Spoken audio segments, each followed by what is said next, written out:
Hi friends, welcome back to my channel. ഇന്ന് ഞാൻ വന്നിട്ടുള്ളത് ഇന്നലെ അപ്ലോഡ് ചെയ്തിട്ടുണ്ടായിരുന്ന വീഡിയോൻ്റെ പാർട്ട് 2 ആയിട്ടാണ്. അപ്പോൾ ഈ ഒരു വീഡിയോയിൽ ഒരുപാട് ഡെക്കറേഷൻസും എല്ലാം ഇൻക്ലൂഡ് ചെയ്തിട്ടുണ്ട്. വെറൈറ്റി ആയിട്ടുള്ള ഡെക്കറേഷൻസൊക്കെ ഉണ്ട്. അപ്പോൾ വീഡിയോ മാക്സിമം സ്കിപ്പ് ചെയ്യാതെ കാണുക. അതുപോലെ തന്നെ ഇന്നലത്തെ വീഡിയോ കണ്ടിട്ടില്ല എന്നുണ്ടെങ്കിൽ ആ ഒരു വീഡിയോ കൂടി കാണുക കേട്ടോ. അപ്പോൾ നമുക്ക് വീഡിയോയിലോട്ട് പോകാം. അതിന് മുന്നായിട്ട് ഈ ഒരു ചാനൽ ആദ്യമായിട്ടാണ് കാണുന്നുണ്ടെങ്കിൽ ഒന്ന് സബ്സ്ക്രൈബ് ചെയ്തിട്ട് കാണണേ. അപ്പോൾ അന്നത്തെ ദിവസത്തെ കേക്കൊക്കെ ഡെലിവറി ചെയ്ത് കഴിഞ്ഞതിന് ശേഷം പിറ്റേ ദിവസം കൊടുക്കാൻ വേണ്ടിയിട്ടുള്ള കേക്കിൻ്റെ ഓരോ വർക്കുകളായിട്ട് ഇവിടെ സ്റ്റാർട്ട് ചെയ്തിട്ടുണ്ട് കേട്ടോ. അപ്പോൾ എല്ലാ കേക്കും ക്രം കോട്ടിങ് ചെയ്ത് വെക്കാമെന്നാണ് വിചാരിച്ചിട്ടുള്ളത്. പിന്നെ രാവിലെ എണീറ്റിട്ട് ബാക്കി ഫൈനൽ കോട്ടിങ്ങും ഫോണ്ടൻറ്റ് വർക്കൊക്കെ ചെയ്യാമെന്നാണ് കേട്ടോ. അപ്പോൾ ഫോണ്ടൻറ്റ് വർക്ക് കുറച്ച് കൂടുതലുള്ള കേക്കുകളാണ് ഇനി വരാനുള്ളത്. അപ്പോൾ കുറച്ച് കൂടുതൽ ടൈം തന്നെ ഫോണ്ടൻറ്റ് വർക്കിനായിട്ട് സ്പെൻഡ് ചെയ്യേണ്ടി വരും. അപ്പോൾ എല്ലാ കേക്കും ക്രം കോട്ടിങ് ചെയ്ത് കഴിഞ്ഞാൽ പിന്നെ ഫൈനൽ കോട്ടിങ് നമുക്ക് എളുപ്പമാണല്ലോ, അധികം ടൈമൊന്നും സ്പെൻഡ് ചെയ്യേണ്ട ആവശ്യമില്ലല്ലോ. അപ്പോൾ അത് വിചാരിച്ചിട്ട് എല്ലാം ക്രം കോട്ടിങ് ചെയ്യുക. പിന്നെ പിറ്റേ ദിവസം രാവിലെ കൊടുക്കാനുള്ള കേക്ക് നമ്മൾ എളാപ്പാൻ്റെ വീട്ടിൽ കൊണ്ടുപോയി വെച്ചിട്ടുണ്ട്. അതിൻ്റെയൊക്കെ വർക്ക് കഴിഞ്ഞിട്ടുള്ളതായിരുന്നു കേട്ടോ. അപ്പോൾ ഓരോ കേക്കുകളും ലെയറൊക്കെ കട്ട് ചെയ്തിട്ട് റെഡിയാക്കി വെക്കുന്നുണ്ട്. Tyre cake 2 എണ്ണമാണുള്ളത്. പിന്നെ ടോൾ കേക്ക് ഉണ്ട്, 1 kg ടോൾ കേക്ക് ഉണ്ട്, അതുപോലെ 1.5 kg ടോൾ കേക്ക് ഉണ്ട്. അങ്ങനെ കുറച്ച് കേക്കുകളൊക്കെയാണ് കേട്ടോ ഓർഡർ ഉള്ളത്. അപ്പോൾ എല്ലാം ഒന്ന് സെറ്റാക്കി വെക്കുന്നുണ്ട്. അപ്പോൾ രാവിലെ കൊടുക്കാൻ വേണ്ടിയിട്ട് ഒരു കേക്കേ ഉള്ളൂ. ബാക്കി എല്ലാ കേക്കും ഉച്ചയ്ക്ക് ശേഷം ഡെലിവറി ചെയ്യാനുള്ളതായിരുന്നു കേട്ടോ. അതുകൊണ്ട് തന്നെ കുറച്ച് സാവകാശമായിട്ട് ചെയ്താൽ മതി. പിന്നെ ഫോണ്ടൻറ്റ് വർക്കാണ് കുറച്ച് കൂടുതൽ ടൈം സ്പെൻഡ് ചെയ്യേണ്ടി വന്നിട്ടുണ്ടായിരുന്നു കേട്ടോ. അപ്പോൾ എല്ലാ കേക്കും ക്രം കോട്ടിങ് ചെയ്തു. പിന്നെ പിറ്റേ ദിവസം രാവിലെ തന്നെ നമ്മൾ തലേ ദിവസം ചെയ്തു വെച്ചിട്ടുണ്ടായിരുന്ന ജർമ്മൻ ഫോറസ്റ്റ് ഇവിടെ കൊണ്ടുവന്നിട്ട് അതിൽ നെയിമൊക്കെ എഴുതിയിട്ടുണ്ട്. ആ ഒരു സമയമായപ്പോൾ ഡെലിവറി ചെയ്തിട്ടുണ്ട് കേട്ടോ. പിന്നെ ഒരു 11 മണിയാവുന്ന ടൈമിൽ ഒരു ഫ്രണ്ട് വിളിച്ചിട്ട് പറഞ്ഞു 2 മണിയാകുമ്പോൾ ഒരു കേക്ക് കൊടുക്കാൻ കഴിയുമോ, ടെൻഡർ കോക്കനട്ടാണ്, ആനിവേഴ്സറി തീമിലാണ് ചെയ്യേണ്ടതെന്ന് പറഞ്ഞു. അപ്പോൾ പിന്നെ കറക്റ്റ് നമുക്ക് ആ ഒരു 2 മണിയാവുന്ന ടൈമിൽ തന്നെ കേക്ക് കൊടുക്കാൻ കുറച്ച് ബുദ്ധിമുട്ടായിരിക്കും, തിരക്കുള്ള ദിവസമാണ്. അപ്പോൾ ഞാൻ 4 മണിയൊക്കെ ആവുന്ന ടൈമിൽ തരാമെന്ന് പറഞ്ഞു കേട്ടോ. അപ്പോൾ അവർ ഓക്കെ ആയപ്പോൾ പിന്നെ കേക്ക് ഇവിടെ സ്പഞ്ചൊക്കെ ഉണ്ടാക്കാൻ വേണ്ടി വെച്ചിട്ടുണ്ട്. പിന്നെ ഇതിൻ്റെ കൂടെ തന്നെ പിറ്റേ ദിവസത്തിനുള്ള ഓരോ സ്പഞ്ചസും ആക്കണുണ്ട് കേട്ടോ. അപ്പോൾ ഇതിൻ്റെ കൂടെ തന്നെ ഫോണ്ടൻറ്റ് വർക്കും ഓരോന്നായിട്ട് സ്റ്റാർട്ട് ചെയ്തിട്ടുണ്ട്. അപ്പോൾ ടെഡി വെയർ ഇവിടെ റെഡി ആയിട്ടുണ്ട്. പിന്നെ എലിഫൻറ്റ്, ഹാർട്ട്, സ്റ്റാർ, അങ്ങനെ കുറേ ഐറ്റംസാണ് നമുക്കിപ്പോൾ ഓരോ കേക്കിൽക്കായിട്ട് വെച്ചെടുക്കാൻ വേണ്ടിയിട്ടുള്ളത്. പിന്നെ ഓൺലൈനായിട്ട് ഫോണ്ടൻറ്റ് ക്ലാസ് എടുത്ത് തരുമോ എന്നൊക്കെ ചോദിച്ചിട്ടുണ്ടായിരുന്നു. ഇപ്പോൾ ഫസ്റ്റ് ബാച്ച് ഓൺലൈൻ ക്ലാസ് നടന്നുകൊണ്ടിരിക്കുകയാണ്. 7 ഡേയ്സാണ് ക്ലാസ് വരുന്നത് കേട്ടോ. പിന്നെ സെക്കൻഡ് ബാച്ച് ഇപ്പോൾ അടുത്ത് തന്നെ സ്റ്റാർട്ട് ചെയ്യും. അപ്പോൾ ഇൻട്രസ്റ്റ് ഉള്ളവർക്കാണെന്നുണ്ടെങ്കിൽ എൻ്റെ ഇൻസ്റ്റാഗ്രാമിൽ മെസ്സേജ് ചെയ്യുക, സെക്കൻഡ് ബാച്ചിൽ ജോയിൻ ചെയ്യാൻ വേണ്ടിയിട്ട്. പിന്നെ ഓഫ്ലൈനായിട്ട് ക്ലാസ് നടക്കുന്നുണ്ട്, പിന്നെ കോളേജിലും ക്ലാസ് നടക്കുന്നുണ്ട്. ആവശ്യമുള്ളവരൊക്കെ ആണെന്നുണ്ടെങ്കിൽ മെസ്സേജ് ചെയ്യുക ഏത് ക്ലാസ്സിലാണ് ജോയിൻ ചെയ്യാൻ ഇൻട്രസ്റ്റ് എന്നുള്ളതൊക്കെ കേട്ടോ. അപ്പോൾ എലിഫൻറ്റ് റെഡി ആയിട്ടുണ്ട്. പിന്നെ ബാക്കിയുള്ള ഫോണ്ടൻറ്റ് വർക്കൊക്കെ ഇവിടെ ഓരോന്നായിട്ട് നടന്നുകൊണ്ടിരിക്കുന്നുണ്ട് കേട്ടോ. എല്ലാം ഞാനിവിടെ കട്ട് ചെയ്തിട്ട് ഒരു എയർ ടൈറ്റ് ആയിട്ടുള്ള പാത്രത്തിലാക്കി വെച്ചിട്ടുണ്ട്. ഡ്രൈ ആക്കിയതിൻ്റെ ശേഷമാണ് ഈ ഒരു പാത്രത്തിലാക്കിയിട്ടുള്ളത് കേട്ടോ. പിന്നെ 11 മണിക്ക് വിളിച്ചിട്ടുണ്ടായിരുന്ന ആ ഒരു ഓർഡറില്ലേ, അതിനുള്ള ഫോണ്ടൻറ്റ് വർക്ക് ഞാനിവിടെ വെയിലത്ത് വെച്ചിട്ടാണ് ഡ്രൈ ആക്കുന്നത്. അപ്പോൾ അതെല്ലാം ഇവിടെ പുറത്ത് വെച്ചിട്ടുണ്ട് കേട്ടോ. പിന്നെ ഫോണ്ടൻറ്റ് വർക്കൊക്കെ ചെയ്തെടുക്കണമെങ്കിലും അതിൻ്റെ കേക്കിൻ്റെ ഫില്ലിങ്സ് ആയിട്ട് കൊടുക്കാനുള്ള ടെൻഡർ കോക്കനട്ടൊക്കെ എത്തിയിട്ടുള്ളൂ കേട്ടോ. അപ്പോൾ അതൊക്കെ ഞാനിവിടെ സെപ്പറേറ്റ് ആക്കിയിട്ട് തന്നെയാണ് വാങ്ങിച്ചിട്ടുള്ളത്. അതിൻ്റെ പൾപ്പും അതുപോലെ വാട്ടറും സെപ്പറേറ്റ് ആക്കിയിട്ട് തന്നെ ഇതുപോലെ നമുക്ക് കിട്ടും കേട്ടോ. അപ്പോൾ ഞാനിങ്ങനെ എടുത്തിട്ടുണ്ട്. ഇനി ഇതൊന്ന് ക്ലീൻ ചെയ്തിട്ട് മിക്സിയിലിട്ടിട്ട് അടിച്ചിട്ട് ക്രഷാക്കി എടുക്കുകയാണ് ചെയ്യണത്. അപ്പോൾ എന്നിട്ട് ഇതിൻ്റെ ഒന്ന് ക്രം കോട്ടിങ് ചെയ്തെടുക്കുന്നുണ്ട് കേട്ടോ. അപ്പോൾ ക്രം കോട്ടിങ് ചെയ്തിട്ട് ഒരു അരമണിക്കൂർ ഫ്രീസറിൽ വെച്ചു. ഈ ഒരു അരമണിക്കൂർ കൊണ്ട് കുളിയും നിസ്കാരമൊക്കെ കഴിഞ്ഞതിൻ്റെ ശേഷമാണ് ഇവിടെ ഫൈനൽ കോട്ടിങ് ചെയ്യണത്. അപ്പോൾ ആ ഒരു സമയം കൊണ്ട് തന്നെ കസ്റ്റമർ വിളിച്ചുകൊണ്ടിരിക്കുന്നുണ്ട് കേട്ടോ, എന്തായി കേക്ക് റെഡി ആയിക്കണോ എന്നുള്ളത്. അപ്പോൾ ഞാൻ അവരോട് പറഞ്ഞു കേക്ക് ക്രം കോട്ടിങ് ചെയ്ത് വെച്ചിട്ടുള്ളൂ, പിന്നെ അത് സെറ്റ് ആവാതെ കൊണ്ടുപോകാൻ കഴിയില്ല. കാരണം ഉള്ളിൽ ഫില്ലിങ്സ് ആയിട്ട് വന്നിട്ടുള്ളത് ടെൻഡർ കോക്കനട്ടാണ്, അത് സോഫ്റ്റ് ആയിട്ടുള്ളതല്ലേ.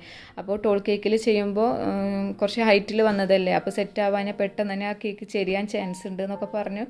അങ്ങനെ പറഞ്ഞതുകൊണ്ട് അവർ പറഞ്ഞു കുഴപ്പമില്ല, എന്നാൽ സാവകാശം മതി എന്ന് പറഞ്ഞു കേട്ടോ. അപ്പോൾ വേഗം കേക്കിനെ ഫൈനൽ കോട്ടിങ് ചെയ്തു, ഷാർപ്പ് എഡ്ജൊക്കെ ആക്കിയിട്ട് വെച്ചിട്ടുണ്ട്. ഇനി ഫോണ്ടൻറ്റ് വർക്ക് കസ്റ്റമർ വരുന്നതിൻ്റെ കുറച്ച് മുന്നായിട്ട് വെച്ച് കൊടുക്കുകയുള്ളൂ. അപ്പോൾ ഇതൊന്ന് സെറ്റ് ആവാൻ വേണ്ടിയിട്ട് വീണ്ടും ഫ്രീസറിലേക്ക് തന്നെയാണ് വെച്ച് കൊടുക്കുന്നത് കേട്ടോ. പിന്നെ 1.5 കിലോയിലുള്ള ടോൾ കേക്കാണ് ഇവിടെ എടുത്തിട്ടുള്ളത്. ഇത് തലേ ദിവസം ക്രം കോട്ടിംഗ് ഒക്കെ ചെയ്തിട്ടുള്ളതാണ്. ബ്ലാക്ക് ഫോറസ്റ്റ് ആണ് ഫ്ലേവർ വന്നിട്ടുള്ളത്. ഈ ഒരു കേക്കിന് 6 ഇഞ്ച് സൈസിലാണ് ചെയ്തിട്ടുള്ളത് കേട്ടോ. 1 kg ടോൾ കേക്ക് ചെയ്തിട്ടുണ്ടായിരുന്നത് 5 ഇഞ്ച് സൈസിലായിരുന്നു. ഇത് 6 ഇഞ്ച് സൈസിലാണ് ചെയ്തിട്ടുള്ളത്. ഇനി ഇതിൻ്റെ മുകളിലേക്കായിട്ട് യെല്ലോ കളറും താഴെ ഭാഗത്തേക്കായിട്ട് റെഡ് കളറും കൂടി കൊടുത്തിട്ടാണ് ഈ ഒരു കേക്കിന് ഐസിങ് ചെയ്യണത് കേട്ടോ. അപ്പോൾ ഈ ഐസിങ് ചെയ്യുന്ന സമയത്ത് റെഡും അതുപോലെ യെല്ലോയും കൂടി വരുമ്പോൾ മിക്സായി കഴിഞ്ഞ് കഴിഞ്ഞാൽ ഒരു ഓറഞ്ച് ഷെയ്ഡാണ് വന്നിട്ടുണ്ടായിരുന്നത്.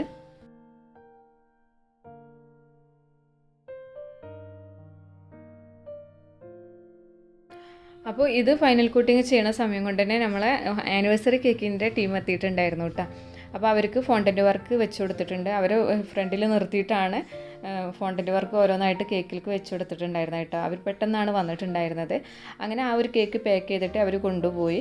പിന്നെ അതിന് ശേഷമായിട്ട് നമുക്കൊരു 2 ടയർ കേക്ക് ഉണ്ടായിരുന്നു. ആ ഒരു കസ്റ്റമറും ഇതേ സമയത്ത് തന്നെ അവിടെ വന്നു. അവർ 5 മണിയെന്ന് പറഞ്ഞിട്ട് പിന്നെ വന്നത് 4:30 ആകുമ്പോൾ തന്നെ ആ കസ്റ്റമർ എത്തിയിട്ടോ. അപ്പോൾ പെട്ടെന്ന് തന്നെ സ്റ്റാക്കിങ്ങും അതുപോലെ ഫോണ്ടൻ്റ് വർക്കൊക്കെ അതിൽ വെച്ച് കൊടുത്തു. അപ്പോൾ അതാ ഇതിൻ്റെ ഫോട്ടോ, ജസ്റ്റ് ഒരു ഫോട്ടോ എടുത്തോളൂ കേട്ടോ. കസ്റ്റമർ നിൽക്കുമ്പോൾ നമുക്ക് ഫോട്ടോ എടുക്കാൻ കുറച്ച് ബുദ്ധിമുട്ടില്ല. അപ്പോൾ ആ ഒരു കേക്കും അവർ വാങ്ങിച്ച് കൊണ്ടുപോയി. അപ്പോൾ ഈ ഒരു കേക്ക് പ്രത്യേകം എൻ്റെ ഒരു എന്താ പറയുക സബ്സ്ക്രൈബർ പറഞ്ഞിട്ട് ഈ ഒരു മോഡൽ അയച്ചു തന്നിട്ടുണ്ടായിരുന്നു. ഇതേ മോഡലിൽ കേക്ക് ഡെക്കറേഷൻ വരുമ്പോൾ ഒന്ന് ഡീറ്റെയിൽ ആയിട്ട് കാണിക്കുമോ എന്നുള്ളത്. ആ ഒരു കേക്കിൻ്റെ ഡെക്കറേഷൻ എടുക്കാൻ കഴിഞ്ഞതേ ഇല്ല കേട്ടോ. അങ്ങനെ ആ ഒരു കേക്കും കൊണ്ടുപോയതിൻ്റെ ശേഷം ഞാനിവിടെ ആദ്യം ചെയ്തിട്ടുണ്ടായിരുന്ന കേക്കിനെ തന്നെ പുറത്തെടുത്തു. അപ്പോൾ യെല്ലോയും റെഡും കൂടി വന്നപ്പോൾ ഇതുപോലത്തെ ഒരു കളറാണ് വന്നിട്ടുണ്ടായിരുന്നത് കേട്ടോ. അപ്പോൾ ഞാൻ എന്ത് ചെയ്തു, അതിനെ ലെവൽ ചെയ്യണ സമയത്ത് മുകൾ ഭാഗത്ത് ക്രീം കുറച്ച് കുറഞ്ഞപ്പോൾ ആ റെഡ് കളർ മുകളിലൊക്കെ കൊടുത്തിട്ടൊന്ന് അങ്ങോട്ടും ഇങ്ങോട്ടൊക്കെ ഒന്ന് മിക്സ് ആക്കി വെച്ചു കേട്ടോ. പിന്നെ ആ ഒരു ക്രീം വെച്ചിട്ട് തന്നെയാണ് ഈ ഒരു ഡെക്കറേഷൻ കൊടുത്തിട്ടുള്ളത്. പിന്നെ കുറച്ച് ബട്ടർഫ്ലൈ ആണ് ഇതിൻ്റെ മുകളിലായിട്ട് വെച്ച് കൊടുക്കുന്നത്. പിന്നെ സൈഡിലായിട്ട് കുറച്ച് ഗോൾഡൻ ലീവ്സും കൂടി വെച്ച് കൊടുക്കുന്നുണ്ട് കേട്ടോ. അപ്പോൾ ഈ ഒരു കേക്കിൻ്റെ ഫൈനൽ ലുക്ക് ഇങ്ങനെയാണ് വന്നിട്ടുള്ളത്. പിന്നെ ഇത് നേരെ ഫ്രിഡ്ജിൽ വെക്കണം. ഇതൊരു 6 മണിക്ക് കൊടുക്കാൻ വേണ്ടിയിട്ടുള്ള കേക്കാണ് കേട്ടോ. ഇത് കൊടുക്കുന്ന ടൈമിൽ തന്നെയാണ് ഒരു ടയർ കേക്ക് കൂടി കൊടുക്കാനുണ്ട്. അപ്പോൾ ആ ഒരു കേക്ക് ഞാനിവിടെ ഓരോന്നായിട്ട് ഫൈനൽ കോട്ടിങ് ചെയ്തിട്ടുണ്ടായിരുന്നു. 8 ഇഞ്ചിലും 5 ഇഞ്ചിലുമാണ് ഈ ഒരു കേക്ക് ചെയ്തിട്ടുള്ളത്. പിന്നെ നേരത്തെ കൊണ്ടുപോയിട്ടുണ്ടായിരുന്ന യെല്ലോ കേക്കില്ലേ 2 ടയർ കേക്ക്, അതിൻ്റെ ആ ടീമിന് തന്നെയാണ് കേട്ടോ ഈ ഒരു കേക്കും കൊടുക്കാനുള്ളത്. അത് ഉപ്പാൻ്റെ വീട്ടിലത്തെ ആയിരുന്നു, ഇത് ഉമ്മാൻ്റെ വീട്ടിലത്തെ. അപ്പോൾ ഉപ്പാൻ്റെ വീട്ടിലത്തെ ആദ്യം വാങ്ങിച്ച് കൊണ്ടുപോയി, ഇനി ഉമ്മാൻ്റെ വീട്ടിലത്തെ അവർ വന്നിട്ട് വാങ്ങിക്കും.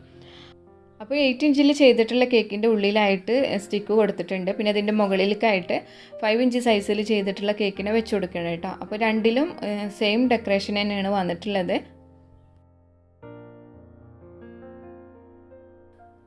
പിന്നെ 2 കേക്കും തമ്മിൽ ജോയിനായി വരുന്ന ഭാഗത്തായിട്ട് ഓപ്പൺ നോസിൽ വെച്ചിട്ടുള്ള ഒരു ഡെക്കറേഷൻ കൊടുത്തിട്ടുണ്ട്. ഇനി ഈ ഒരു കേക്കിൻ്റെ മുകളിലേക്കായിട്ട് നേരത്തെ ഡ്രൈ ആവാൻ വേണ്ടി വെച്ചിട്ടുണ്ടായിരുന്ന ഫോണ്ടൻ്റ് വർക്ക് ഓരോന്നായിട്ട് വെച്ച് കൊടുക്കുന്നുണ്ട്. അപ്പോൾ ഈ ഒരു വർക്കും വന്നിട്ടുള്ളത് പിങ്കും വൈറ്റും കോമ്പിനേഷനിൽ തന്നെയാണ്. സെയിം ആ ഒരു കോമ്പിനേഷനിലാണ് കേട്ടോ കേക്കും വന്നിട്ടുണ്ട്, അതേപോലെ ഫോണ്ടൻ്റ് വർക്കും വന്നിട്ടുള്ളത്. അപ്പോൾ അതാ ഫോണ്ടൻ്റ് വർക്കൊക്കെ ഓരോന്നായിട്ട് കേക്കിൽ വെച്ച് കൊടുത്തിട്ടുണ്ട്. പിന്നെ നേരത്തെ ചെയ്തിട്ടുണ്ടായിരുന്ന 1.5 കിലോയിലുള്ള ടോൾ കേക്കിൻ്റെ ഫോട്ടോയും അതുപോലെ ഈ ഒരു കേക്കിൻ്റെ ഫോട്ടോ ഒക്കെ എടുത്ത് കഴിഞ്ഞതിൻ്റെ ശേഷം 2 കേക്കും ഡെലിവറി ചെയ്തു. അപ്പോൾ ഈ ഒരു 2 ടയർ കേക്ക് കസ്റ്റമർ പകുതി ഭാഗത്തേക്കായിട്ട് വന്നിട്ടുണ്ടായിരുന്നു. അവിടുന്ന് അങ്ങോട്ട് കൊണ്ടുപോയി കൊടുക്കാനേ ഉണ്ടായിരുന്നുള്ളൂ കേട്ടോ. അപ്പോൾ ഇത്രയാണ് ഇന്നത്തെ വിശേഷങ്ങളൊക്കെ വന്നിട്ടുള്ളത്. അപ്പോൾ ഈ ഒരു സമയമായപ്പോൾ തന്നെ ബാങ്ക് കൊടുക്കാനുള്ള ടൈം ആയിട്ടുണ്ടായിരുന്നു. പിന്നെ കിച്ചണിൽ കുറച്ചൊരു ജോലി ഉണ്ടായിരുന്നു കേട്ടോ, അതൊക്കെ തിരക്ക് പിടിച്ച് ചെയ്തു. പിന്നെ നോമ്പ് തുറന്നതിന് ശേഷം പിറ്റേ ദിവസത്തിനുള്ള വർക്ക് ഓരോന്നായിട്ട് സ്റ്റാർട്ട് ചെയ്യണേ. അപ്പോൾ ആ വിശേഷങ്ങൾ അടുത്ത വീഡിയോ ആയിട്ട് നമുക്ക് കാണാം. അപ്പോൾ ഇതിൽ കാണിച്ചിട്ടുള്ള ഡെക്കറേഷൻസൊക്കെ നിങ്ങൾക്ക് ഇഷ്ടമായിട്ടുണ്ടാവും എന്ന് വിചാരിക്കണം. ഈസി ആയിട്ട് ചെയ്യാൻ പറ്റിയിട്ടുള്ള ഡെക്കറേഷൻസ് ആണ് കേട്ടോ, എല്ലാം സിമ്പിളായിട്ടുള്ള ഡെക്കറേഷൻസാണ്. അപ്പോൾ ഇഷ്ടമായിക്കണമെന്നുണ്ടെങ്കിൽ എന്തായാലും ഒന്ന് ലൈക്ക് ചെയ്യുക, ഷെയർ ചെയ്യുക. അതുപോലെ ഇതിലെന്തെങ്കിലും ഡൗട്ട്സൊക്കെ ഉണ്ടെന്നുണ്ടെങ്കിൽ താഴെ കമൻ്റായിട്ട് ചോദിക്കുക. അല്ലാന്നുണ്ടെങ്കിൽ എൻ്റെ ഇൻസ്റ്റഗ്രാം പേജ് ഫോളോ ചെയ്തതിന് ശേഷം അതിൽ ചോദിക്കുക കേട്ടോ. അപ്പോൾ നമുക്ക് വീണ്ടും അടുത്തൊരു വീഡിയോ ആയിട്ട് കാണാം. താങ്ക്